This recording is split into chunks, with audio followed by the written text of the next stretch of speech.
Welcome to the blessed land where hearts feel warm.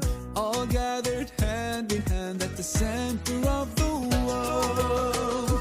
Just walking on this wonderland, you feel the love. It doesn't matter where you're from, it's here where you belong.